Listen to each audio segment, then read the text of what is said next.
Hey, Armin here. Welcome to the NSP Nutrition Show, where we cover training, nutrition, supplementation strategies, and a whole lot more. So stand by.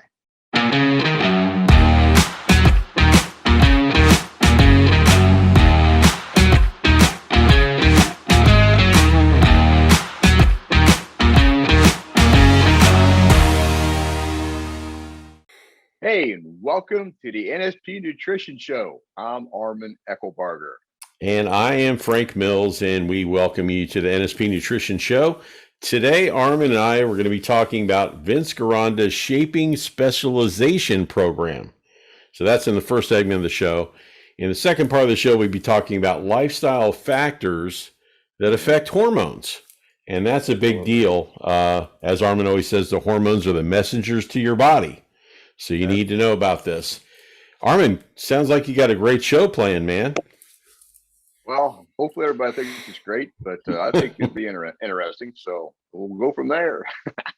Well, it is a great topic talking about Vince Gironda's Shaping Specialization program. Let me guess, did this come from the Master Series as well? Yeah, you're correct. It's from the Part 3 volume. I mean, he did a phenomenal document with that Master Series. I mean, it's pretty extensive. So, yeah, I definitely recommend to anybody if it's ever read or looked at it, how he put it together, because he just goes from one phase to another, and it's really good. Well, I'm excited to get talking about this. So, why don't you tell us what was involved with this program? Well, in phase 3, things are starting to, shape up with the body. You're putting some muscle on. So phase 3 events is like, okay, this is really about creating what he would call the illusion of shape and Okay. size, along with introducing his 6x6 training program, which he felt was the ultimate, also part of his ultimate muscle building diet to combine with that. So basically, he felt like this was a Mr. Universe type of training program, in his opinion, when he put this together. So there you go. It's interesting you use the word illusion. Can you explain that part a little bit?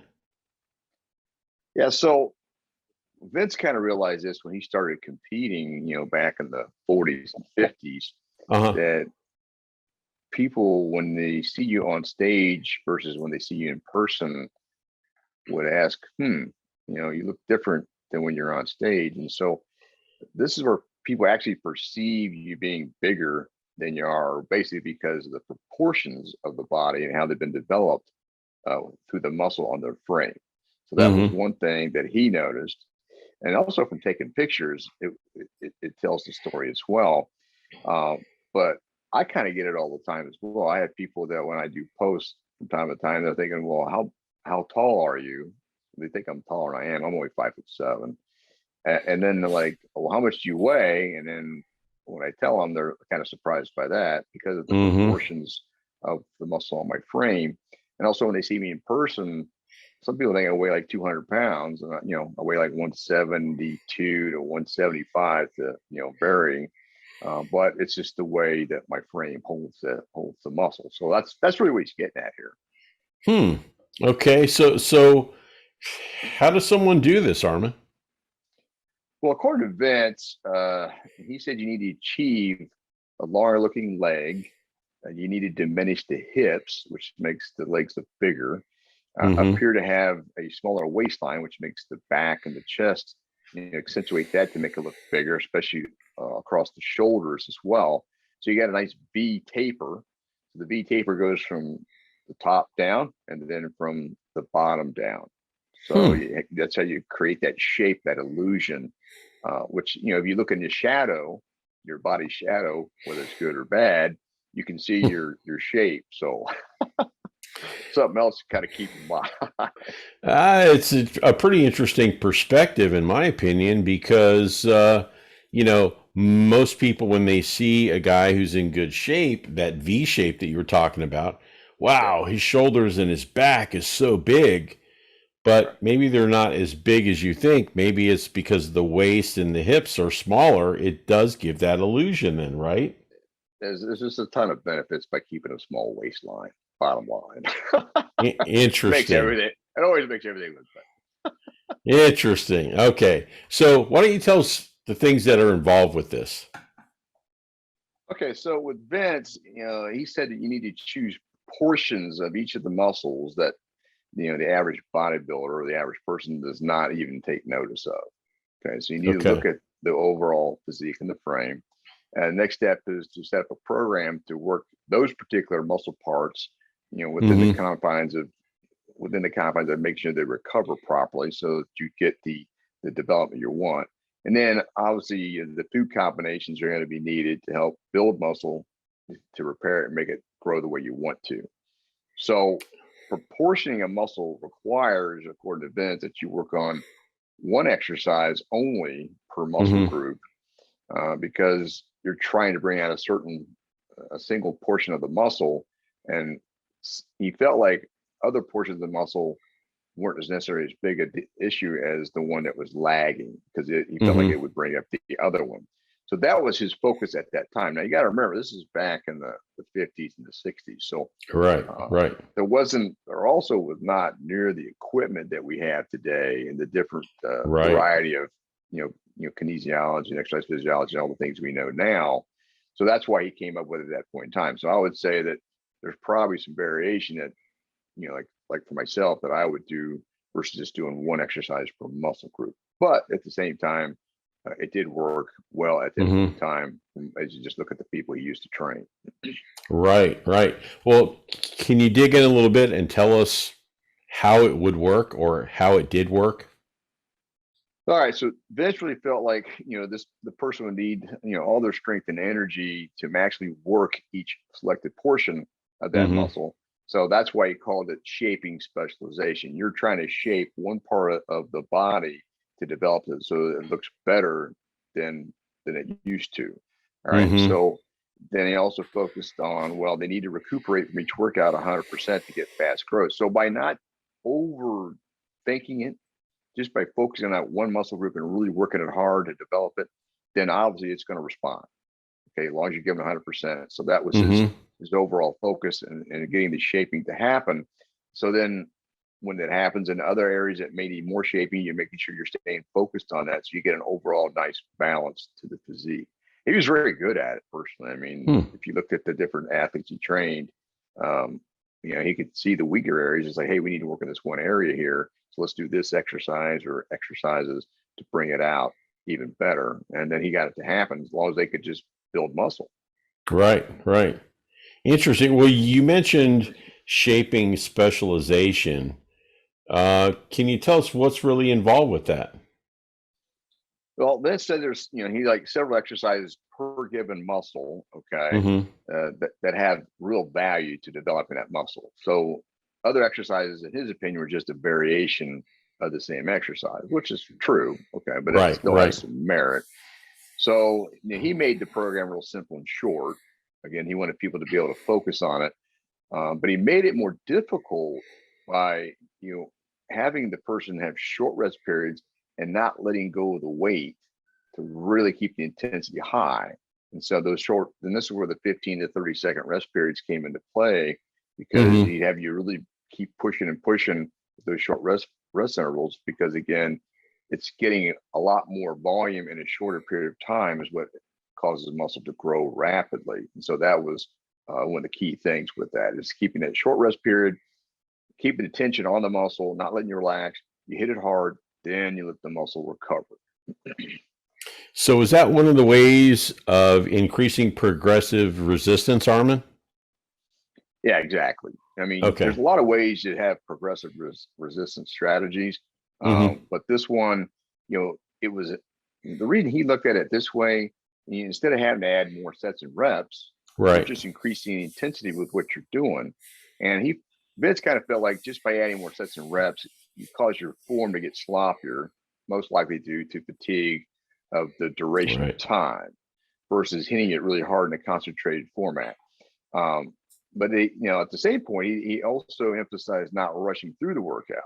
Okay, you're working hard for each round you're doing, but not to try to do the movements too fast and things like that. So Right. he wanted you to be focusing on keeping the intensity high, focus on doing the movements really well and contracting and getting the full range of motion, and then get you to the point where you're breaking through that pain barrier to really nail it as far as muscle fatigue and the muscle fibers. And it works. So anytime you can have high intensity and train a muscle to really fatigue it, Right. you're going to basically develop all the 4 muscle fibers. You got the slow twitch, you got 2 medium twitch, you got the fast twitch. The target is to get to those fast twitch, because there's less of them, but those are thicker bundles, and that's what helps with muscle thickness and density is the fast twitch, and that's what makes a sprinter look more powerful, as an example. Okay. Very interesting. So, what are some other things that he mentions on this, Armin? Well, he's pretty big about not adding too much extra to the workout that he designed, because he felt like you'd get overtraining. And in his opinion at the time, he felt like if you get overtrained, then that's going to cause a 40% loss of hormone. We know, we talked about hormones earlier. That's going to be counterproductive, because you need hormones as the message to tell your body how to operate. So you need those to help rebuild cells, to help put the amino acids in, to help keep protein synthesis working, etc. So another point to it, he's also advocated no ab work, okay, except for doing some hyperextensions and maybe some his customized leg raises, where you put your head back and you raise your leg in a specific way.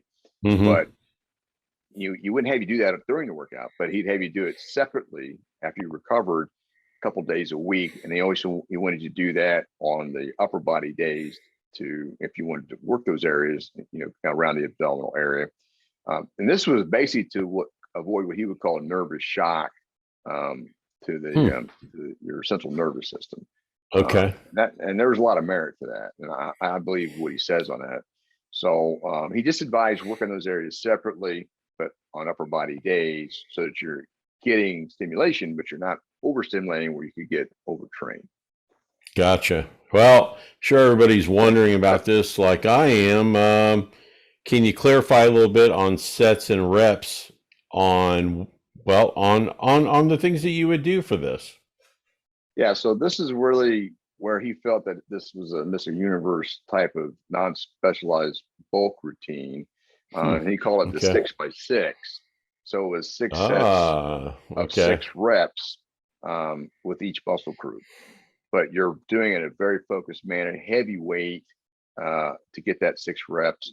Beginning the first couple sets you'd be fine, but as you continue to have these short rest periods, the last 3 or 4 sets would just be very, very challenging to complete the reps with good form.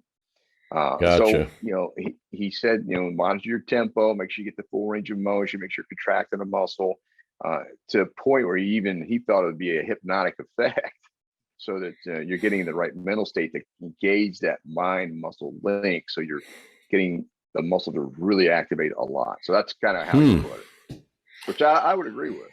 Yeah. Oh, yeah. So I am kind of curious, how often would somebody train this way, Armin?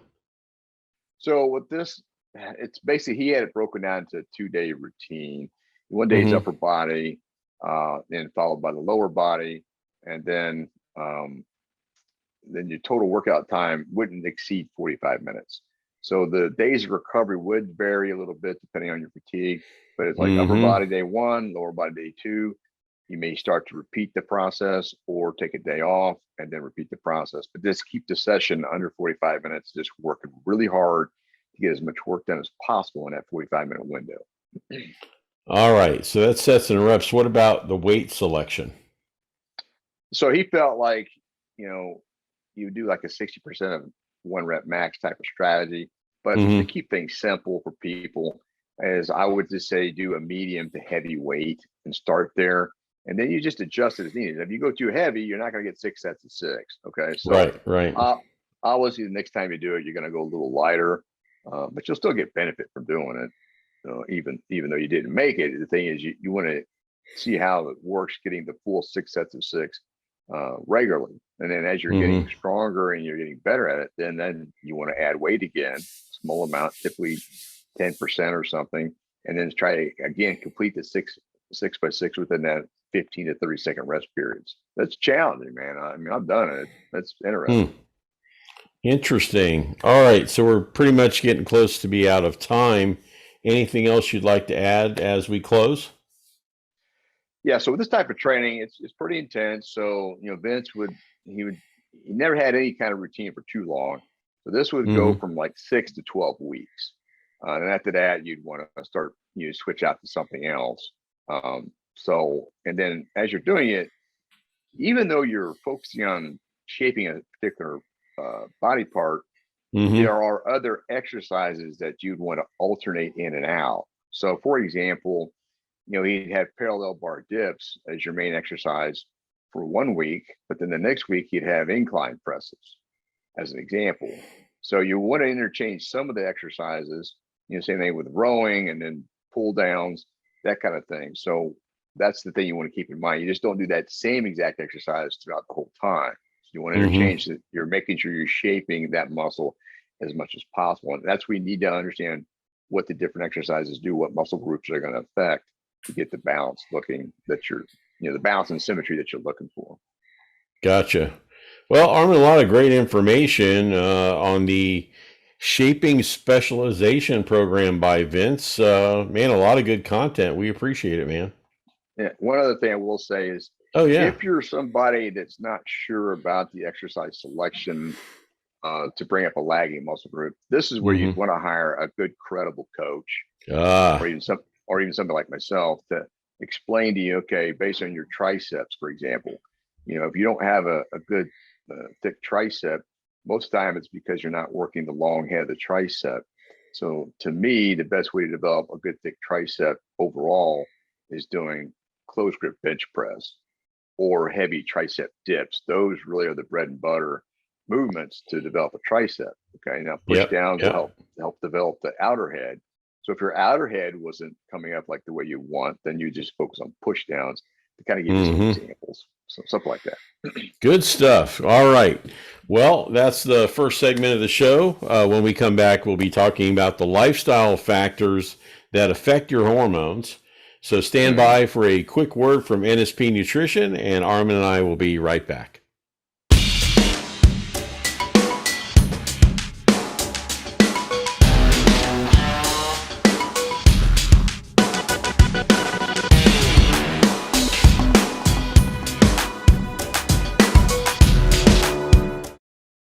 Hey, and welcome back to the NSP Nutrition Show. I'm Armin Eckelbarger. And I'm Frank Mills. And before we dive into the lifestyle factors that affect our hormones, we're going to talk about one of the products on NSP Nutrition that, works. And man, essential aminos, the Essential 1000, Armin, what more can you say? They work. Yeah, I mean it's complete protein, so that's the good news there. So by having the essential amino acids, you're gonna have protein synthesis. You're gonna, they're actually better than branched chain. Branched chain are cheaper, I get that, but the essentials are gonna give you everything you need. They're easy to digest. So if you want to improve your protein intake, this is a great fit for that, and you can take them in between meals. Doesn't upset your stomach. So like for me, I'll take 5 to 10, depending on what I'm needing to do for that day, in between meals. So that's another way you can take them. I mean, you can alternate with beef liver capsules too, which is a great product, but the amino acids are another good solution for that. And take them right before you train, because you'll have those amino acids floating in your system as you're tearing down the muscle. That's a good thing to help recovery. Absolutely. So head to NSP Nutrition and check out the product Aminos 1000. So that's the deal, right, Armin? Check them out today. Oh, yeah. All right. So let's get into the lifestyle factors that affect our hormones. To me, I was really excited about talking about this because we've talked about hormones both on Frank Mills Reality Fitness, the show that we used to do. We're not doing anymore, but we've got a ton of episodes. It has a lot of great content. And we've talked about hormones in depth. I think we did a 5-part series on hormones just on Reality Fitness. And we've talked about on this show multiple times how important it is to let your hormones do the work that they need to do. A lot of people affect that by what they eat and drink. And I thought this would be a really interesting topic to get into. Yeah, so do I. I mean, yeah, people just they don't realize that you just can't do whatever you want to do Mm-hmm. to your health with these different types of foods and lifestyles that lack of sleep, not eating very good, eating cheap Right. food, processed food, these different lifestyle things, they're going to hammer your hormones. And it's pretty obvious if you look in society right now. I mean, it's real Mm-hmm. obvious. It is. So, I was thinking kind of where do we start? A good point that you just made, and I think a good place to start is lifestyle factors. I mean, I think that's a huge Yeah. impact, right? Yeah. I mean, it is. And they're pretty obvious, but in my opinion, anyways, but Mm-hmm. just for some clarity, we want to hit some of these. So one of them is stress. Okay, stress is not good because it raises cortisol, which cortisol, and we're going to talk about that a little bit today later. Right. Cortisol is a stress hormone. If you keep it elevated, it's going to cause you to gain excess body fat. Nutrition, too much sugar and carbs. It's pretty obvious how bad that can be. Just look around because that's what people are eating: sugar and carbs, along with Mm-hmm. processed food. Any processed food is going to be this is bad. Lack of weight training. If you don't keep the muscles toned and keep them active, they're going to shrink. And the more they Right. shrink, the more you slow down the metabolism. Lack of recovery, basically not getting enough sleep. So if you don't get enough sleep, you're not going to allow the hormones to do their work at night when they need to because you're short circuiting it by not getting proper sleep. And people take that for granted a lot. Oh And also yeah. Yeah. eating late at night is not going to help that either. And then the other obvious one is too much alcohol or drugs. And finally, if you're on medications like statin drugs, Mm-hmm. they're gonna hinder your hormone processes for different reasons, and we're gonna touch on some of that. So those are, I mean, they're the obvious things, but people they need to start paying attention. Would be my input. Right. Well, the one that shot straight to the top for me that I think most people deal with on an everyday basis, and some have a hard time dealing with it. We all have it, is Yeah. stress. You know, stress is just tough, man. I mean, so why don't you tell us what that does to us having stress? So what ends up happening with too much stress, the body has a response to it. Okay. And it's trying to figure out how to deal with it because it's affecting the body. So what it can do, it can cause your cortisol levels to go too low or go too high. And so what happens with that is you have cholesterol that's needed from other hormones that it gets used up dealing with the cortisol.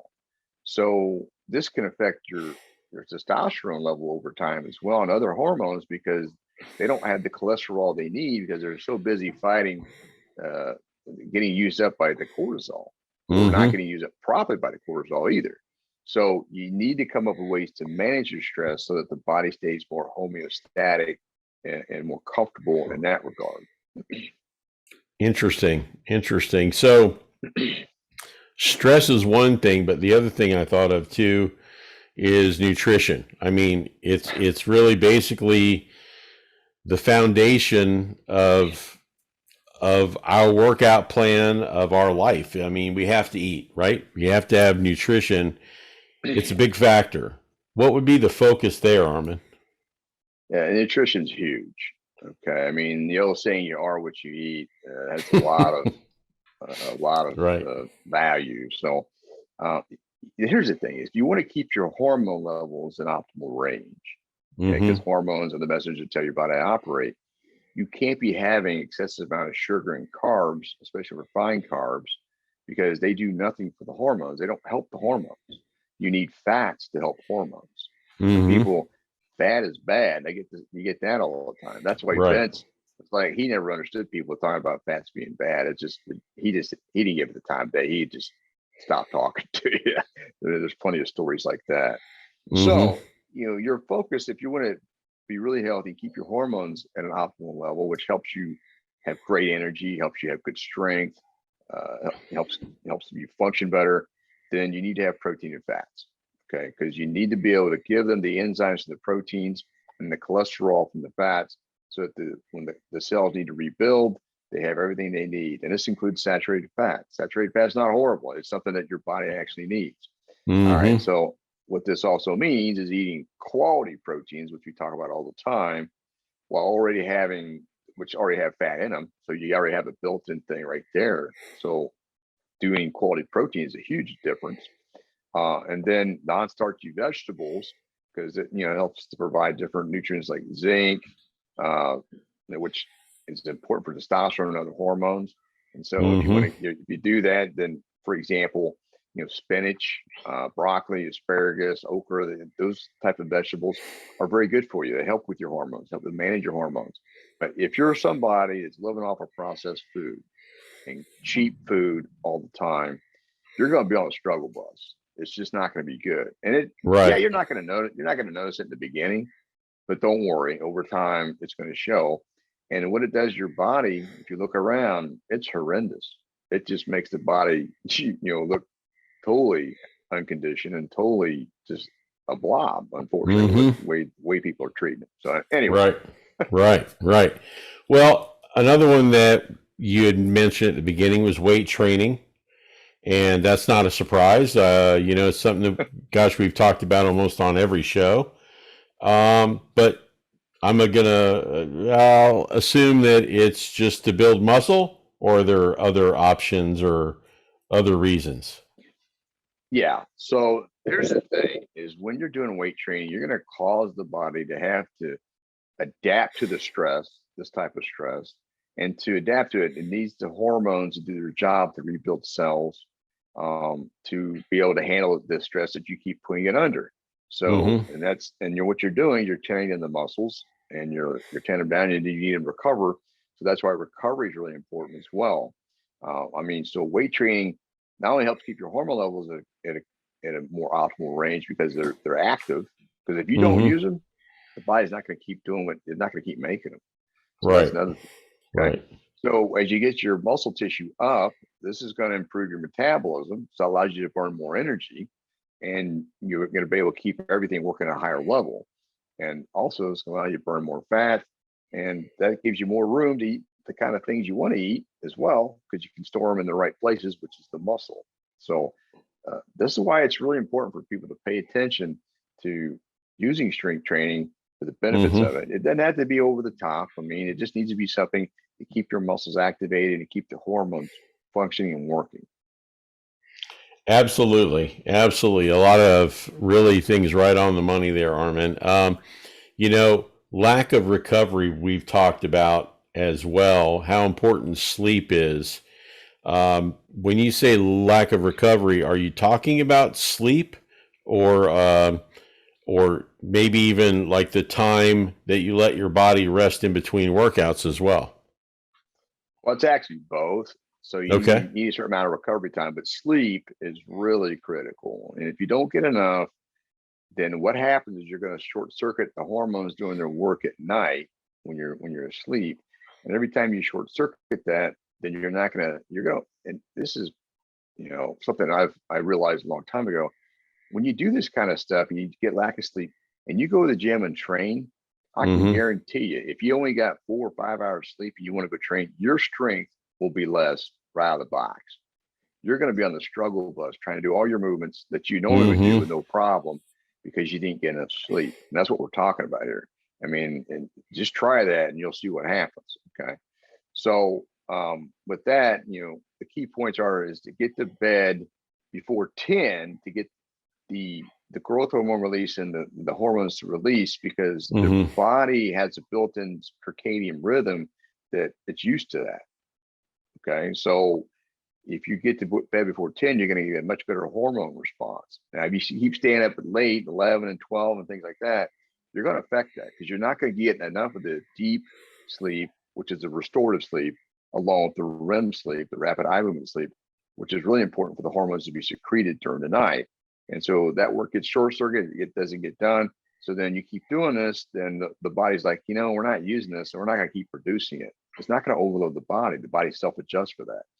So you need to make sure that you understand if you short circuit your sleep, you don't be doing that on a regular basis. Now you can get away with it from time to time. Don't get me wrong, but I can tell you right now, if you don't get enough sleep, your strength's going to drop the next day if you're trying to strength train. So if I only have 4 or 5 hours of sleep, which happens every now and then, I'm not even going to bother with training because I know it's just not going to be a good workout. Period. I'm just going to get more recovery in between. Yeah, I feel a little foggy if I only get 5 or 6 hours. I feel like I'm in a fog. So yeah, and your stamina, you're right. You just don't have it the next day. So it's probably a good thought that you don't work out. All right. So another thing you mentioned was alcohol. Hey, we all enjoy a little bit of alcohol. Friday, Saturday night, going out to dinner, whatever you're going to do. But you mentioned alcohol was a real problem, Armin. Now, why is that? Well, what ends up happening is you start enjoying alcohol a little too much, consuming it more often, which is easy to do, don't get me wrong. Right. Then you're going to disrupt the communication between the nervous system, the nervous endocrine, and the immune systems. Okay, you're going to disrupt that, and that's going to cause hormonal disturbances as well, which is going to lead to other serious consequences physiologically and also behaviorally, just because that affects you. So yeah, it basically disrupts your sleep cycle too. So, and that's again, we just talked about sleep. So what most people realize is when you have some alcohol, especially late, you may wake up at 1 or 2 in the morning and then you can't fall back to sleep just because the whole system has been disrupted. So that's what happens.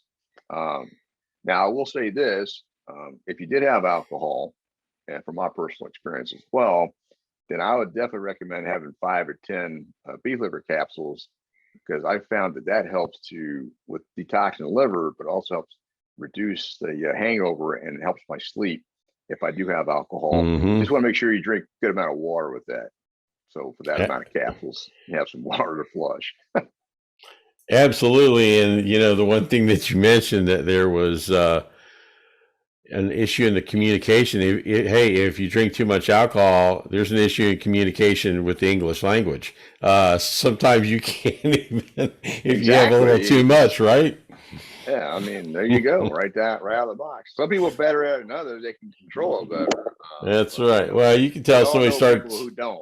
Yeah, slurring their words and start losing their balance a little bit. Yeah, you could tell. You can tell.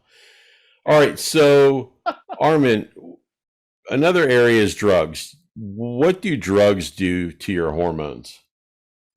Well, what they're saying is it can cause again endocrine abnormalities, which your endocrine system is again what causes your hormones to be secreted.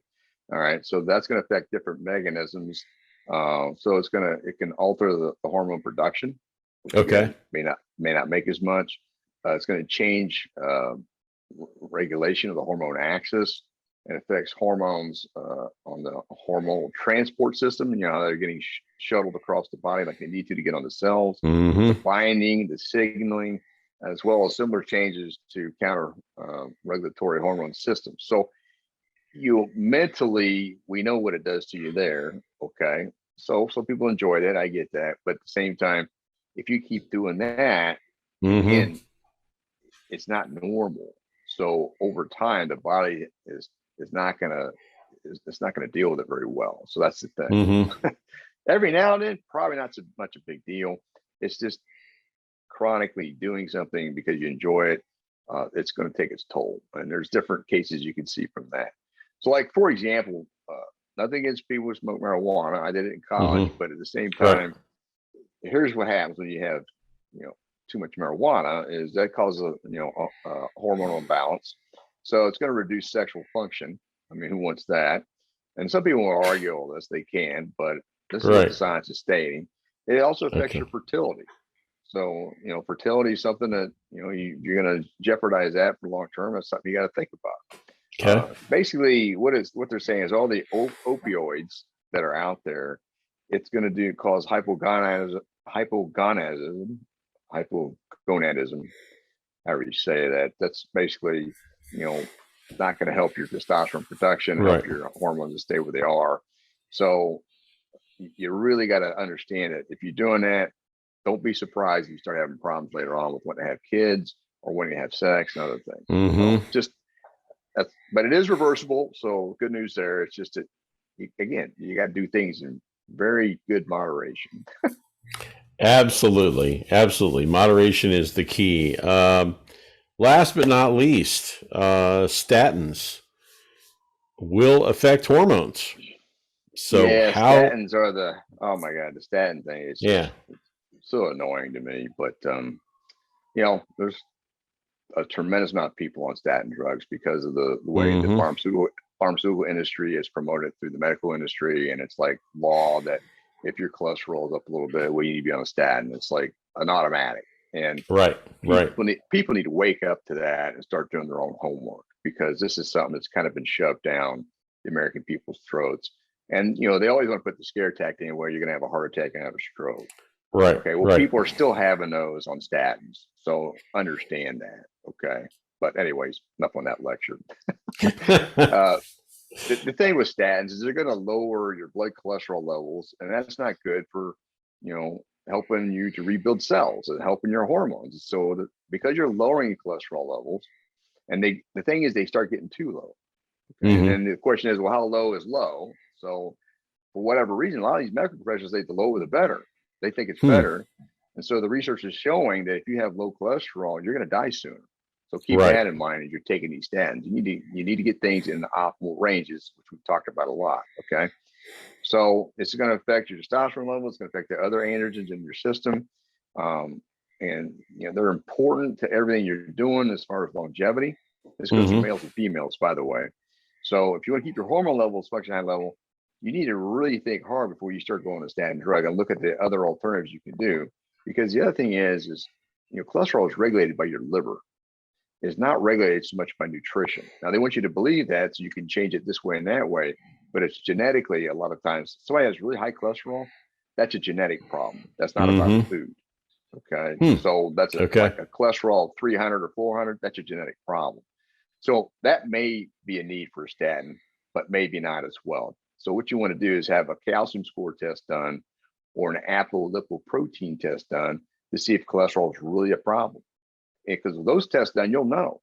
And then it's like, okay, well, it's really not a problem. So I don't need to adjust for that. So I don't need to have a statin drug because they think I could, because I should, because my levels are elevated in their minds. Okay. Because it's all a standard reading. Everybody should be at this reading. And that's not how your body works. Not everybody has the same reading on everything. So that's wrong to me as well. But anyways, I'll need to shut up on that. Well, as we wrap up, any final thoughts? Yeah, to me, this is why Vince was such a big advocate of bodybuilding, because he saw how it helped so many people. I mean, it helped their lifestyles. I mean, it helped a lot of the movie stars to stay more balanced, stay more in tune, that keep them healthy and look good on the set. And he was really proud to be able to do that. And then also helping other people that were struggling with body fat and that had poor health. He felt like the bodybuilding lifestyle was really what helped to make people better. And it really is if you do it the right way. So I agree with that. So, and he was very passionate about it. He'd give you all he had to make sure look at all the supplements he would look up and research. Look at all the different diets you have available so you could accommodate. And then all the different training programs to find something that fit for your lifestyle. I mean, he did a lot. And so I was really impressed with this guy. I mean, just can't say enough about what he accomplished in his lifetime and also doing the right thing every time. Armin, as usual, a great show, a lot of great information. And a lot of this content can be found right at nspnutrition.com, right? Yeah. Oh, yeah. The Master Series is a good one. Yeah. Absolutely. Well, think we can do this again next week? What do you think? Sounds good. I'll keep working on the new content and keep reading the reviews, and it's great stuff. And we count on you guys for content and reviews, comments. If you have a suggestion for a topic for a show, contact us. And the best way to do it, as Armin just said, you can leave a comment right there on YouTube. Armin takes a look at those quite often. And also you can email us. The email is support@nspnutrition.com. And hey, we always like to get new comments or new topics of something different maybe we haven't thought of, right, Armin? Absolutely. Yep. Absolutely. So, all right, listen, thanks again for joining us. Arm and I appreciate it very much, and join us next week for a brand new episode of the NSP Nutrition Show. Hey, thanks for checking out the NSP Show. Go to nspnutrition.com where you can find a whole heap of resources to help you achieve stunning definition and eye-popping levels of muscularity. Don't forget, you can save 10% on your first order by using the code NSP Show at the checkout. Catch you next time.